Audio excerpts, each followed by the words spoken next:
Hello friends, स्वागत है आप सभी का हमारे इस यूट्यूब चैनल हिंदी साहित्य बाय पूजा पांडे में।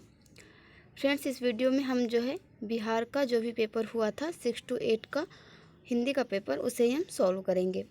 इसके बाद हम 9, 10 और 11, 12 का जो पेपर हुआ था बीपीएससी T 2.0 में हिंदी का, उसे भी हम सॉल्व करेंगे, ताकि इन पेपर को सॉल्व करने से हमें ये पता चल पाएगा कि किस प्रकार के इसमें कितने नए प्रश्न पूछे गए थे, जो कि आगे आने वाली परीक्षाओं के लिए हमारे लिए हेल्पफुल होंगे। चाहे वो अगले साल होने वाली बिहार की परीक्षा हो, चाहे बिहार का स्टेट हो, या हिंदी संबंधित अन्य कोई परीक्षा हो। तो आइए हम देखते हैं 6 to 8 का जो बिहार का पेपर हुआ था 10 दिसंबर को, उसके हिंदी के क्वेश्चंस को। और पिछले कुछ दिनों में कुछ कारणवश मैं आप सभी से नहीं जुड़ पाई थी, तो लंबे समय बाद, लगभग 15 से 16 दिन बाद मैं आपसे मिल रही हूँ। ये देखिए जनरल जो हिंदी का पार्ट है, इसे भी हम देख लेते हैं। प्रश्न संख्या 1 से 8 तक इसमें इंग्लिश के क्वेश्चंस हैं। प्रश्न संख्या 9, ये जो आयोग की ऑफिशियल आंसर की आई है उसी के अनुसार मैं आपको इसके आंसर्स बताऊंगी। भाषा शब्द संस्कृत की किस धातु से बना है? ऑप्शंस आप सभी लोग देख सकते हैं। तो इसका राइट आंसर इन्होंने माना है ऑप्शन नंबर ई, उपयुक्त में से कोई नहीं, और यही सही भी होना चाहिए, क्योंकि यहाँ पर हम देखें तो ये जो भाषा है ये संस्कृत की भाष धातु से बना है, और इसमें की भाष में नीचे हलंत लगा होता है, और इसमें किसी भी ऑप्शन में हलंत नहीं लगा हुआ है, तो इसका राइट आंसर हो जाएगा उपयुक्त में से कोई नहीं। प्रश्न संख्या 10 है, पुरानी हिंदी नामकरण किसने किया? तो इसका राइट आंसर हो जाएगा option number C, Chandradhar Sharma Guleri. Chandradhar Sharma Guleri जो है, इन्होंने पुरानी हिंदी नामकरण किया है। प्रश्न संख्या 11 है, अपभ्रंश के प्रथम कवि हैं? तो इसका राइट आंसर होगा आपका ऑप्शन नंबर ए, स्वयंभू। स्वयंभू को जो है अपभ्रंश का प्रथम कवि माना जाता है। प्रश्न संख्या 12 है कि हिंदी भाषा की उत्पत्ति किससे हुई है? तो इसका राइट आंसर हो जाएगा ऑप्शन नंबर बी, क्योंकि हिंदी भाषा की उत्पत्ति जो है वो सौरसेनी अपभ्रंश से हुई है। प्रश्न संख्या 13 है, हिंदी भाषा का इतिहास इस पुस्तक के लेखक हैं? तो इसका राइट आंसर होगा आपका option number A, Dhirendra Verma. अगर हिंदी साहित्य का इतिहास पूछता तो रामचंद्र शुक्ल सही होते, लेकिन यहाँ पे पूछा गया है हिंदी भाषा का इतिहास इस पुस्तक के लेखक कौन है, तो इसका राइट आंसर हो जाएगा धीरेन्द्र वर्मा। अगला प्रश्न है प्रश्न संख्या 14, पश्चिमी हिंदी की उत्पत्ति किस अपभ्रंश से हुई है? तो इसका राइट आंसर हो जाएगा ऑप्शन नंबर सी, सौरसेनी से।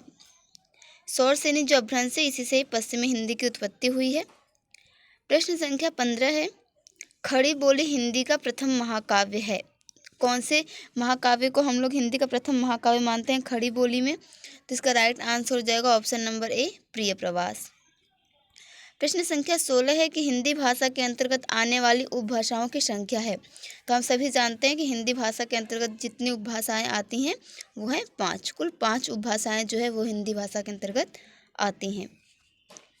प्रश्न संख्या 17 है, नल से बूंद बूंद पानी टपक रहा है, ये जो वाक्य इसमें बूंद बूंद क्या है? तो इसका राइट आंसर हो जाएगा ऑप्शन नंबर ए, क्रिया विशेषण, जो कि क्रिया की विशेषता बताए उसे हम क्रिया विशेषण कहते हैं, और यहाँ पे जो बूंद बूंद है ये भी एक क्रिया विशेषण ही है।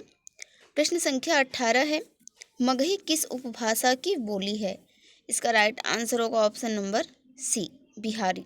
मगही जो है ये हमारी बिहारी उपभाषा की एक बोली के अंतर्गत आती है। इसके अलावा मैथिली और भोजपुरी भी जो है इसी उपभाषा के अंतर्गत आती हैं। देखते हैं अगला प्रश्न, प्रश्न संख्या 19, मैथिली बोली के कवि हैं? ये जो हम देख रहे हैं हिंदी के प्रश्न, ये जनरल हिंदी के पार्ट में दिए गए हैं। बाकी जो हमारा मेन सब्जेक्ट वाले जो भी क्वेश्चन हैं उन्हें भी हम देखेंगे। मैथिली बोली के कवि हैं, तो इसका राइट आंसर हो जाएगा आपका ऑप्शन नंबर ए, विद्यापति। प्रश्न संख्या 20 है, अवधि का लोकप्रिय महाकाव्य है? तो इसका राइट आंसर होगा option number B, Ramcharitmanas. Ramcharitmanas की जो रचना तुलसीदास ने की, तो इसकी मुख्य रूप से जो भाषा है वो अवधि ही है। प्रश्न संख्या 21 है,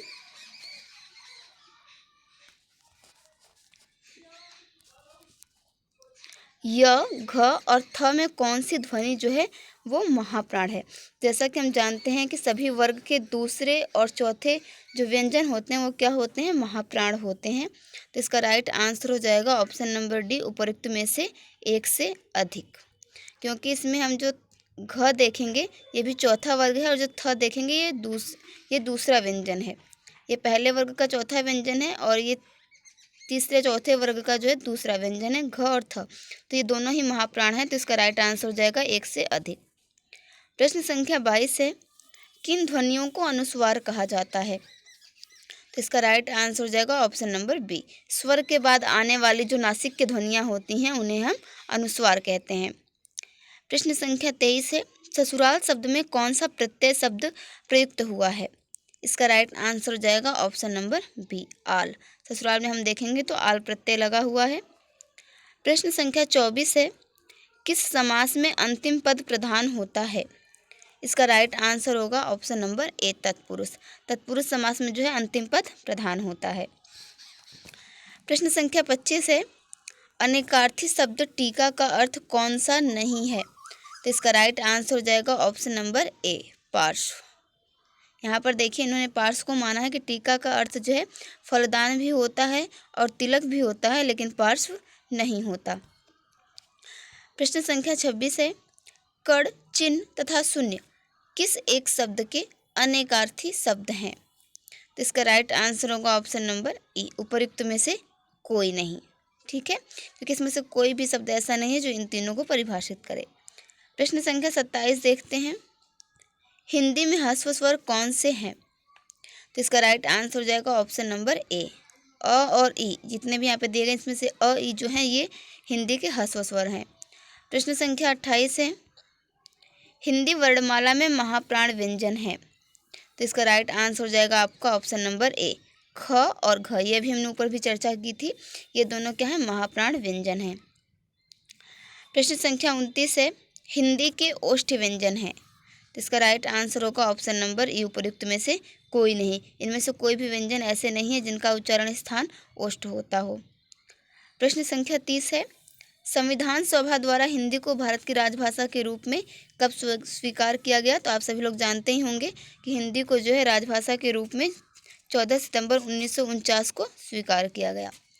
आइए, ये तो जनरल हिंदी के क्वेश्चन थे। अब हम मेन सब्जेक्ट जो हिंदी के क्वेश्चंस दिए गए हैं उन्हें देख लेते हैं।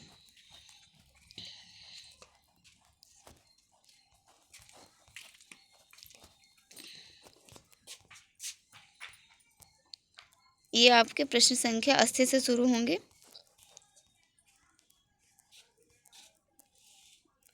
प्रश्न संख्या 71 से। यहाँ पर देखिए आपको एक अपठित गद्यांश दिया गया है।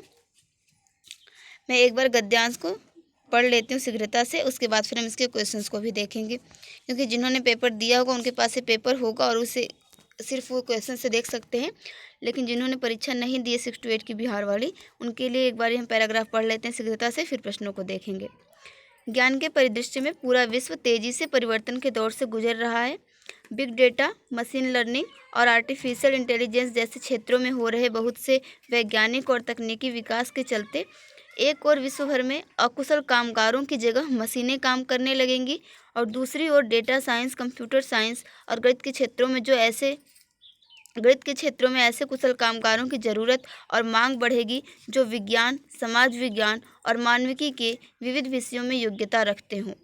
जलवायु परिवर्तन, बढ़ते प्रदूषण और घटते प्राकृतिक संसाधनों की वजह से हमें ऊर्जा, भोजन, पानी व स्वच्छता आदि की आवश्यकताओं को पूरा करने के नए रास्ते खोजने होंगे, और इस कारण भी जीव विज्ञान, रसायन, भौतिक विज्ञान, कृषि, जलवायु विज्ञान और समाज विज्ञान के क्षेत्रों में नए कुशल कामगारों की जरूरत होगी। महामारी और महामारी के बढ़ते उद्भव, संक्रामक रोग प्रबंधन और टीकों के विकास में सहयोगी अनुसंधान और परिणामी सामाजिक मुद्दे बहुविषयक अधिगम की आवश्यकता को बढ़ाते हैं। मानविकी और कला की मांग बढ़ेगी, क्योंकि भारत एक विकसित देश बनने के साथ साथ दुनिया की 3 सबसे बड़ी अर्थव्यवस्थाओं में से एक बनने की ओर अग्रसर है। तो ये आपका था अपठित गद्यांश। यहाँ पर ये पूछा कि कौन जो है परिवर्तन के दौर से गुजर रहा है। तो हमने पहले ही पंक्ति में पढ़ा था कि जो पूरा विश्व है वो परिवर्तन के दौर से गुजर रहा है, तो इसलिए इसका राइट आंसर हो जाएगा ऑप्शन नंबर सी, पूरा विश्व। अगला प्रश्न है प्रश्न संख्या 72 कि परिवर्तन के दौर का परिदृश्य क्या है? जैसा कि यहाँ पे लिखा गया है ज्ञान के परिदृश्य में, तो इसका राइट आंसर हो जाएगा आपका ऑप्शन नंबर सी, परिवर्तन के दौर का परिदृश्य क्या है? ज्ञान है। प्रश्न संख्या 73 है, वैज्ञानिक और तकनीकी विकास का क्षेत्र क्या है? इसका राइट आंसर होगा option number B, big data, machine learning और आर्टिफिशियल इंटेलिजेंस। अगला प्रश्न है, मशीनें किसके एवज में काम करने लगेंगी? तो इसका राइट आंसर हो जाएगा ऑप्शन नंबर बी, अकुशल कामगार। प्रश्न संख्या 75 है,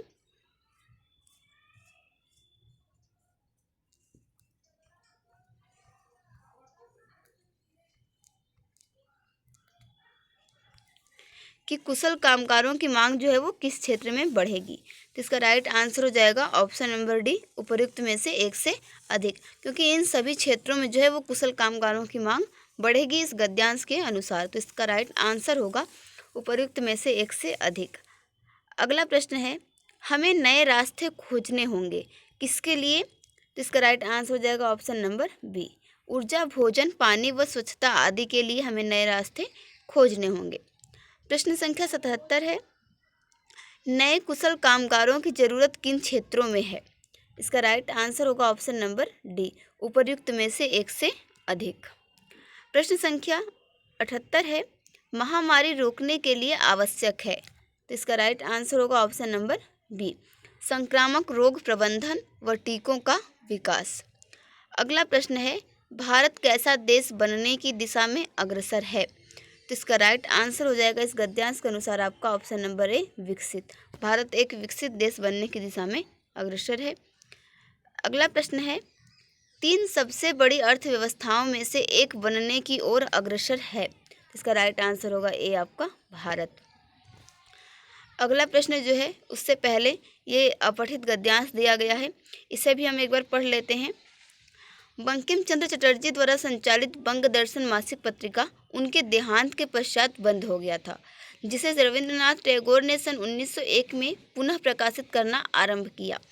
यह सत्साहित्य द्वारा सामाजिक प्रगति का एक साधन तो था ही, पर रवि बाबू उसके माध्यम से राजनीतिक अन्याय के विरुद्ध भी आवाज़ उठाया करते थे। जब दक्षिण अफ्रीका की बोअर जाति की हत्या गोरों ने की, तब रवि बाबू ने गोरों के इस घृणित कार्य का विरोध करने के लिए कई लेख बंगदर्शन में लिखे थे। इस मासिक पत्रिका में टैगोर की कई साहित्यिक कृतियां प्रकाशित हुई थीं। उनकी समस्त साहित्यिक कृतियों का उद्देश्य है मनुष्य का मानसिक स्तर उच्च हो और मनुष्य निम्न प्रवृत्तियों का त्याग कर समाज का उपयोगी सदस्य बने। उनकी जन गण मन अधिनायक कविता तो देश प्रेम की सच्ची अनुभूति का भंडार होने के कारण राष्ट्रगान के रूप में स्वीकार कर ली गई है।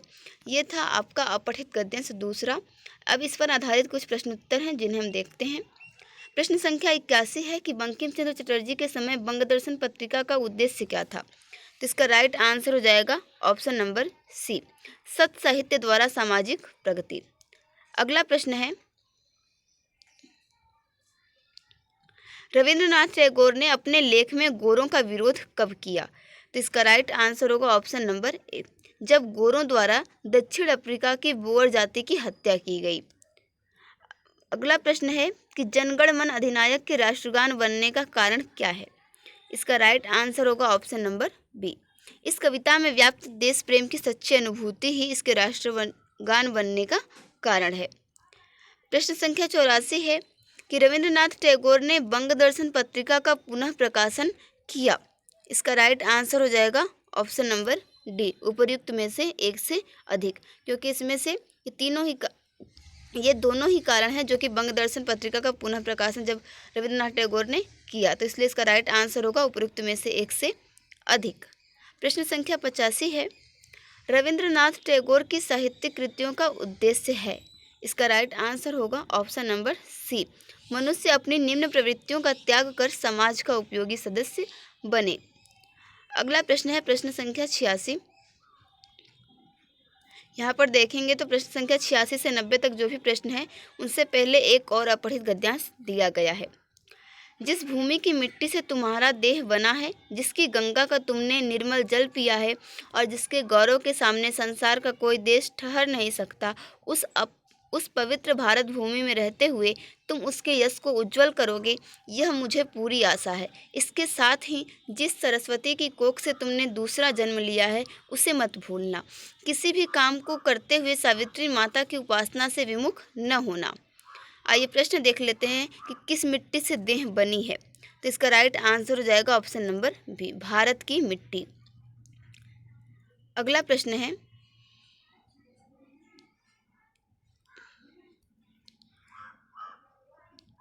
किसका निर्मल जल पीने का उल्लेख है? तो इसका राइट आंसर होगा ऑप्शन नंबर सी, गंगा का जल। अगला प्रश्न देखते हैं, प्रश्न संख्या 88, किसकी कोख से जन्म लेने की बात कही गई है? तो इसका राइट आंसर हो जाएगा ऑप्शन नंबर सी, सरस्वती। प्रश्न संख्या 89 है, किसी भी काम को करते हुए किसकी उपासना की बात कही गई है? तो इसका राइट आंसर हो जाएगा ऑप्शन नंबर बी, सावित्री माता। अगला प्रश्न है, लेखक ने किसके गौरव की बात कही है? तो इसका राइट आंसर होगा ऑप्शन नंबर ए, भारत माता। अगला प्रश्न देखते हैं, प्रयोग के आधार पर सर्वनाम के कुल कितने भेद होते हैं? तो इसका राइट आंसर होगा ऑप्शन नंबर सी, 6। हम सभी जानते हैं कि प्रयोग के आधार पर जो सर्वनाम होते हैं वो 6 प्रकार के होते हैं। और सर्वनाम, अगला प्रश्न में पूछ लिया है कि सर्वनाम का रूपांतर हम किस दृष्टि से करते हैं? तो इसका राइट आंसर हो जाएगा ऑप्शन नंबर ए, उपर्युक्त में से कोई नहीं। अगला प्रश्न देखते हैं, प्रश्न संख्या 93, कि विशेषण के भेदों के वर्गीकरण का आधार क्या होता है? तो इसका राइट आंसर होगा ऑप्शन नंबर बी, गुण, संख्या और परिमाण। हम सभी जानते हैं कि गुणवाचक विशेषण भी होता है, संख्यावाचक भी होता है और परिमाणवाचक भी होता है। आइए देखते हैं अगला प्रश्न, प्रश्न संख्या 94, कि हिंदी में कारक कितने प्रकार के हैं?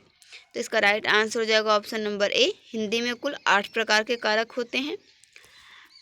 अगला प्रश्न है कि को के लिए किस कारक का चिन्ह है? तो इसका राइट आंसर होगा ऑप्शन नंबर सी, संप्रदान, क्योंकि संप्रदान कारक का जो चिन्ह है वो के लिए भी होता है और को भी होता है।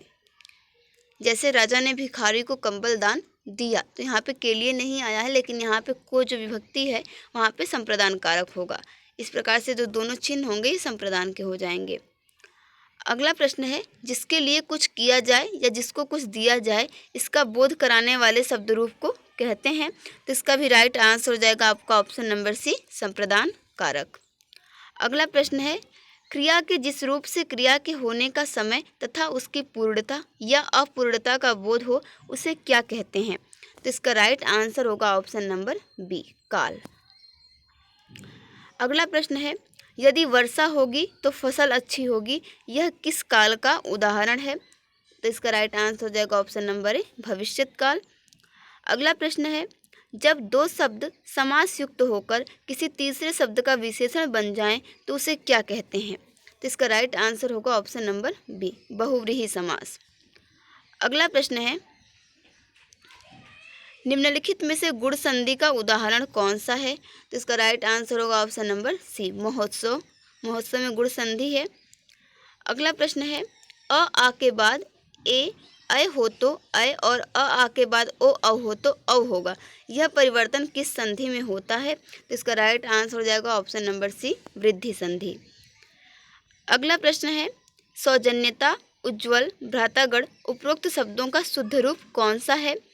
तो इसका राइट आंसर होगा आपका ऑप्शन नंबर सी, सौजन्य, उज्ज्वल, भ्रातृगण, उपर्युक्त। ये जो आप देख रहे हैं ये सभी इन शब्दों की ये शुद्ध वर्तनियाँ हैं। अगला प्रश्न है, मैं अपनी बात का स्पष्टीकरण के लिए तैयार हूँ, इसका शुद्ध रूप क्या होगा? इसका राइट आंसर होगा ऑप्शन नंबर सी, मैं अपनी बात के स्पष्टीकरण के लिए तैयार हूँ। अगला प्रश्न है, निम्नलिखित में से सर्प का पर्यायवाची नहीं है। तो इसका राइट आंसर होगा आपका ऑप्शन नंबर ए, रजनीचर। भुजंग और उरग जो होता है ये सर्प का पर्यायवाची होता है, लेकिन रजनीचर सर्प का पर्यायवाची नहीं है। प्रश्न संख्या 105 है, तुम्हारी जेब खाली है, वाक्य में जेब का लिंग क्या है? तो इसका राइट आंसर होगा ऑप्शन नंबर बी, स्त्रीलिंग। अगला प्रश्न है, बूंद बूंद से घड़ा भरता है, इस वाक्य में जो भरता शब्द आया है इसमें कौन सी क्रिया है? तो इसका राइट आंसर होगा ऑप्शन नंबर सी, अकर्मक क्रिया। अगला प्रश्न है, क्रिया के उस रूपांतर को कौन सा वाच्य कहते हैं जिससे वाक्य में कर्ता की प्रधानता का बोध होता है? तो इसका राइट आंसर हो जाएगा आपका ऑप्शन नंबर ए, कर्तृवाच्य। अगला प्रश्न है, आकर्षण का विपरीतार्थक शब्द है, इसका राइट आंसर होगा ऑप्शन नंबर सी, विकर्षण। आकर्षण का विलोम शब्द क्या होता है? विकर्षण होता है। अगला प्रश्न है, प्रश्न संख्या 109, आदि से अंत तक के लिए प्रयुक्त एक शब्द क्या है? तो इसका राइट आंसर हो जाएगा ऑप्शन नंबर डी, उपर्युक्त में से एक से अधिक। प्रश्न संख्या 110 है, ऐसे शब्द जो पढ़ने और सुनने में लगभग एक से लगते हैं परंतु अर्थ की दृष्टि से भिन्न होते हैं, उन्हें हम क्या कहते हैं? तो इसका राइट आंसर होगा ऑप्शन नंबर बी, श्रुति सम भिन्नार्थक। ऐसे शब्द जो कि हमें पढ़ने और सुनने में लगभग एक से लगते हैं लेकिन अर्थ की दृष्टि से वो अलग अलग होते हैं, उन शब्दों को हम श्रुति सम भिन्नार्थक शब्द कहते हैं। प्रश्न संख्या 111 है, इनमें से कौन व्याकरणाचार्य नहीं है? तो इसका राइट आंसर हो जाएगा option number C, Ramvilas Sharma. बाकी पाणिनि और पतंजलि ये दोनों लोग ही क्या हैं? व्याकरणाचार्य है। अगला प्रश्न है कि इसमें से कौन सा जो है सही है? तो इसका राइट आंसर होगा ऑप्शन नंबर ए, दो वर्णों के मेल को संधि और दो पदों के योग को समास कहते हैं। ये कथन सही है, अन्य सभी गलत हैं। प्रश्न संख्या 113 है कि ने विभक्ति जो है वो किस कारक का चिन्ह है? तो इसका राइट आंसर होगा बी, ने। हम सभी जानते हैं कि कर्ता कारक का जो विभक्ति चिन्ह होता है वो ने होता है। प्रश्न संख्या 114 है, उच्छ्वास में कौन सा उपसर्ग है? तो इसका राइट आंसर होगा ऑप्शन नंबर बी, उत। उच्छ्वास में उत जो है उपसर्ग है। अगला प्रश्न है, किसी वाक्य में कर्ता और उसके विस्तार को क्या कहते हैं? तो इसका राइट आंसर होगा ऑप्शन नंबर ए, उद्देश्य। जब हम कर्ता हो या कर्ता का विस्तार किया जाए उसे हम उद्देश्य ही कहते हैं। अगला प्रश्न है, विशेषण के अंत में संस्कृत और हिंदी के तद्धित प्रत्यय के योग से कौन सी संज्ञा बनती है? इसका राइट आंसर हो जाएगा आपका ऑप्शन नंबर ए, भाववाचक संज्ञा। अगर जो है विशेषण के अंत में संस्कृत और हिंदी के तद्धित प्रत्ययों को लगा दें तो जो संज्ञा बनेगी वो भाववाचक संज्ञा बनेगी। प्रश्न संख्या 117 है, दो अक्षरों के मिलने से तीसरे शब्द की रचना होती है तो उसे हम क्या कहते हैं? इसका राइट आंसर हो जाएगा ऑप्शन नंबर बी, संधि। अगला प्रश्न है कि ऐसे शब्दों को जो संस्कृत और प्राकृत से विकृत होकर हिंदी में आए हैं उन्हें हम क्या कहते हैं? तो उन्हें हम तद्भव कहते हैं। तो इसका राइट आंसर हो जाएगा आपका ऑप्शन नंबर सी। अगला प्रश्न है प्रश्न संख्या 119, कर्मधारय समास का उदाहरण है। तो इसका राइट आंसर हो जाएगा ऑप्शन नंबर सी, परमेश्वर। अगला प्रश्न है, अर्थ के आधार पर वाक्य के कितने भेद होते हैं? तो इसका राइट आंसर होगा ऑप्शन नंबर बी, 8। अर्थ के आधार पर वाक्य के कुल 8 भेद होते हैं। अगला प्रश्न है, जिस वाक्य में एक से अधिक प्रधान वाक्य हों उसे क्या कहते हैं? तो इसका राइट आंसर हो जाएगा आपका ऑप्शन नंबर सी, संयुक्त वाक्य। जहाँ पर एक से अधिक प्रधान वाक्य हों उसे हम संयुक्त वाक्य कहेंगे। अगला प्रश्न है, विराम चिन्ह। यहाँ पर देखिए एक चिन्ह बना हुआ है, जो कामा लगा है उसे छोड़ दीजिए, जो बीच में चिन्ह है उसे पूछा गया है ये जो चिन्ह है आपका इसे क्या कहते हैं? तो इसका राइट आंसर हो जाएगा ऑप्शन नंबर बी, अर्धविराम। जब हम ऐसे करते हैं इस साइड में थोड़ा सा तो उसे हम अर्धविराम कहते हैं। अगला प्रश्न है, अंधे के आगे रोए अपने नैन खोए। इस मुहावरे का या इस लोकोक्ति का क्या अर्थ होगा? तो इसका राइट आंसर होगा ऑप्शन नंबर सी, अयोग्य से कहना। अगला प्रश्न है, बीती बातों की याद दिलाना। इसमें कौन सा मुहावरा प्रयुक्त हुआ है? तो इसका राइट आंसर हो जाएगा ऑप्शन नंबर बी, गड़े मुर्दे उखाड़ना। अगला प्रश्न है, वर्ण और अर्थ के मेल से बनते हैं।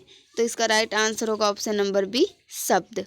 वर्ण और अर्थ को अगर हम मिला दें तो शब्द बन जाएंगे। अगला प्रश्न है, य, र, ल, व किस तरह की ध्वनियाँ हैं? तो इसका राइट आंसर होगा ऑप्शन नंबर बी, अंतस्थ। ये अंतस्थ ध्वनियाँ हैं। अगला प्रश्न है, निम्नलिखित में से नासिक के व्यंजन नहीं है। इसका राइट आंसर होगा ऑप्शन नंबर ए, य। न और ये जो ल है ये क्या है? नासिक के व्यंजन है, जबकि यह जो है नासिक के व्यंजन नहीं है। अगला प्रश्न है, नहीं रहीमन पानी राखिए बिन पानी सब सून, पानी गए न उबरे मोती मानुष सुन। इस उदाहरण में कौन सी शब्द शक्ति का प्रयोग किया गया है? तो इसका राइट आंसर होगा ऑप्शन नंबर सी, इसमें व्यंजना शब्द शक्ति है। अगला प्रश्न है, मुदित महीपति मंदिर आए, सेवक सचिव सुमंत्र बुलाए। इन पंक्तियों में किस अलंकार का उदाहरण है? तो इसका राइट आंसर होगा ऑप्शन नंबर बी, अनुप्रास अलंकार। अगला प्रश्न है, लघु और गुरु किसके अंग हैं? तो इसका राइट आंसर हो जाएगा ऑप्शन नंबर सी, ये छंद के अंग है। ये क्या होते हैं? लघु और गुरु छंद की मात्राएं होती हैं। अगला प्रश्न है छंद के कितने प्रमुख भेद हैं? तो इसका राइट आंसर होगा ऑप्शन नंबर ए। छंद मुख्य रूप से 2 प्रकार के होते हैं। जब कोई बोली अपने भौगोलिक विस्तार के कारण किसी प्रांत या उपप्रांत में प्रचलित हो जाती है तब उसे क्या कहा जाता है? तो इसका राइट आंसर हो जाएगा ऑप्शन नंबर बी, विभाषा या उपभाषा। अगला प्रश्न है 133 प्रश्न संख्या, सरकारी स्तर पर गजटों में प्रकाशित सरकारी नियम, आदेश, अधिकार और नियुक्तियों की सूचना के प्रसंग में किसका उपयोग किया जाता है? तो इसका राइट आंसर होगा ऑप्शन नंबर सी, अधिसूचना। अगला प्रश्न है प्रश्न संख्या 134, संक्षिप्तता, स्पष्टता और क्रमबद्धता किसके गुण हैं? तो इसका राइट आंसर होगा ऑप्शन नंबर बी, संक्षेपण। अगला प्रश्न है असमंजस में मन उलझना के लिए एक शब्द क्या है? तो इसका राइट आंसर हो जाएगा ऑप्शन नंबर सी, किंग कर्तव्य विमूढ़। अगला प्रश्न है निम्न इनमें से कौन आदिकालीन जैन साहित्यकार हैं? इसका राइट आंसर होगा ऑप्शन नंबर ई, इनमें से उपयुक्त में से कोई नहीं। प्रश्न संख्या 137 है, इसमें एक तरफ कवि दिए गए हैं, उनका काल दिया हुआ है, इसे हमें सुमेलित करना है। तो इसका राइट आंसर आपका हो जाएगा ऑप्शन नंबर सी, यानी जो नाभादास हैं वो आपके भक्ति काल से संबंधित हैं और जो आपके चंदवर दाई हैं वो आदि काल से संबंधित हैं। बद्री नारायण चौधरी प्रेमघन जो हैं ये आधुनिक काल से संबंधित हैं और केशव दास जो हैं वो रीतिकाल से संबंधित हैं। अगला प्रश्न देखते हैं हम, प्रश्न संख्या 138। एक तरफ रचना दी गई है और एक तरफ विधा दी गई है, उसमें हमें उसे मैच कराना है। तो इसका राइट आंसर होगा आपका ऑप्शन नंबर ए, यानी जो यशोधरा है वो चंपू काव्य है, रश्मि रथी आपका खंड काव्य है, बिहारी सतसई मुक्तक काव्य है और रामचरितमानस आपका महाकाव्य है। अगला प्रश्न है प्रश्न संख्या 139। इसमें भी हमें सुमेलित करना है। इसमें एक तरफ उपन्यास दिए गए हैं और एक तरफ आपके लेखक दिए गए हैं। इसका राइट आंसर होगा आपका ऑप्शन नंबर बी। इसका राइट आंसर हो जाएगा आपका ऑप्शन नंबर बी। आइए इसे सुमेलित कर देते हैं।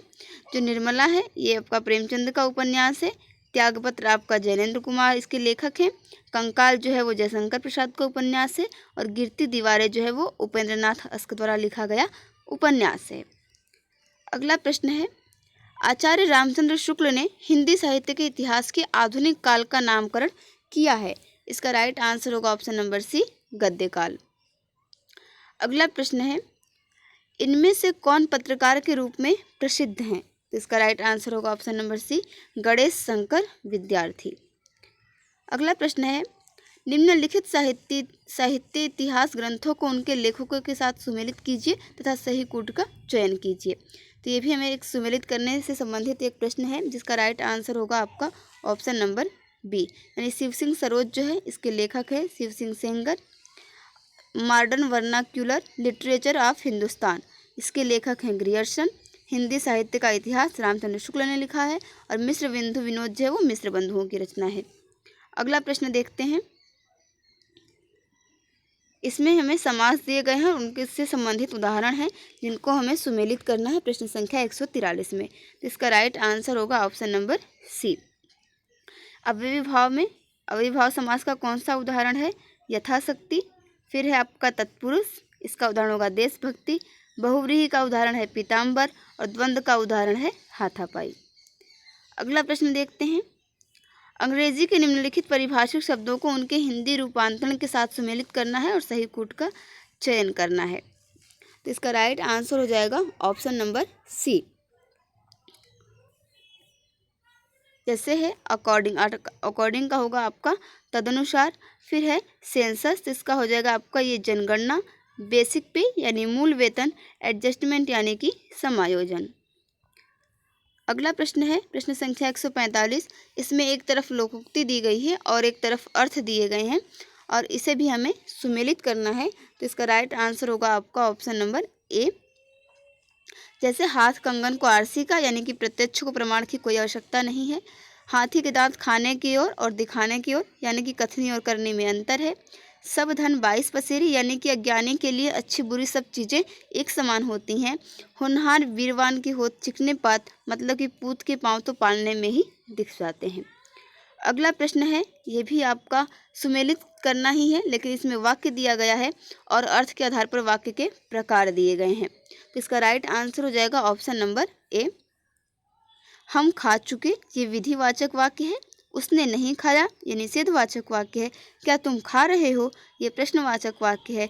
तुम खाओ, ये आपका आज्ञावाचक वाक्य है।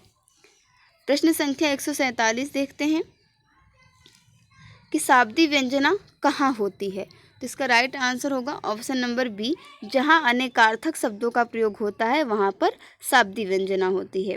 प्रश्न संख्या 148 है, नील परिधान बिच सुकुमार, खुल रहा मृदुल अधखुला अंग, खिला हो जो बिजली का फूल, मेघवन बिच गुलाबी रंग। इसमें कौन सा अलंकार है? तो इसका राइट आंसर होगा ऑप्शन नंबर बी, उत्प्रेक्षा। यहाँ पर जो आया है इसलिए यहाँ पर उत्प्रेक्षा अलंकार हो जाएगा। प्रश्न संख्या 149 है, दिवस का अवसान समीप था, गगन था कुछ लोहित हो चला, तरुशिखा पर थी अब राजती, कमलिनी कुल वल्लभ की प्रभा। इसमें कौन सा छंद है? तो इसका राइट आंसर होगा ऑप्शन नंबर ए, द्रुत विलंबती। इन पंक्तियों में आपका द्रुत विलंबती छंद है। प्रश्न संख्या 150 है और इस क्वेश्चन पेपर का लास्ट क्वेश्चन भी है कि विभाव क्या है। तो इसका राइट आंसर होगा ऑप्शन नंबर ए, विभाव भाव के उद्बोध का कारण ही विभाव कहलाता है। तो फ्रेंड्स, हमने जो है 6 to 8 हिंदी का बिहार का पेपर जो पूरा सॉल्व कर लिया। आगे आने वाली वीडियो में हम 9, 10, 11, 12 का भी पेपर सॉल्व करेंगे बीपीएससी के हिंदी का, और ईएमआरएस, टीजीटी, पीजीटी के पेपर को भी सॉल्व करेंगे, जो कि हमारी आने वाली परीक्षाओं के लिए उपयोगी होगा। मिलते हैं नेक्स्ट वीडियो में। Thank you for watching this video.